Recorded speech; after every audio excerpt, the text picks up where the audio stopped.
so while our coffee cools for just a moment, let us turn here in the wonderful Word of God and find the promise, this marvelous promise that I believe can fit every heart, every soul, every person that is now looking into my face.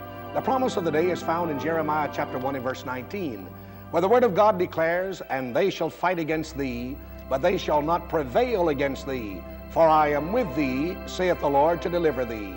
Now, isn't it wonderful here in the book of Jeremiah, this great prophet of God has given to us a promise that can be applied to my heart and to your heart in these days of warfare, in these days of bloodshed, in these days when crime is at its highest peak. Isn't it wonderful to know that God has given us a promise that no enemy can prevail against us, and that God will deliver us over all of our enemies? Now, as I look here, I find that God and just one man make a majority.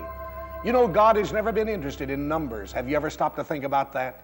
So many people say, well, Brother Smith, if we could just get all of Fort Smith, if we could just get all of this surrounding area fighting the good warfare, then, Brother Smith, we'd have victory. But my dear friends, God is not dependent upon numbers. You and the Lord make a majority. And so if we can only get up one man that is dedicated to God, and that man is yielded completely to the Lord, then we have a majority. And so we find then that our God is saying that whatever enemy may come against you today, and whatever force may be pushed against you today, God says, I will not let that enemy and I will not let that force overcome you. In other words, God is saying to Jeremiah, I'll give you the victory. And God is saying the same thing to his people today.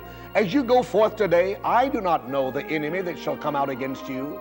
Neither do you know the enemy that shall come against us today. My friends, there's one thing that I do know, that although we may fight against the enemy today, we will not fail. And although today we may be persecuted, the enemy will not prevail. And my precious friends, although we may be ridiculed today, I thank God that we shall not be ruined. This is the promise of our wonderful Lord. What does he say? He says, they shall not prevail against thee. Wouldn't it be wonderful if every man in Vietnam, wouldn't it be wonderful if all of our generals, wouldn't it be wonderful if our president, wouldn't it be wonderful if all of our great civic leaders, wouldn't it be wonderful if every preacher and every born-again believer would look up into the face of God and say, God, we are depending upon you today to give us the victory. And we would march out under the banner of this marvelous and wonderful promise that is given to us in Jeremiah chapter 1 and verse 19. I believe that if we'd go forth with this wonderful and marvelous promise that we find here given to Jeremiah, I firmly believe that we could come off the battlefield today victorious. Remember, this promise is yours. And that we'll be back with you at the same time again in the morning, the good Lord willing. And until then, God bless you.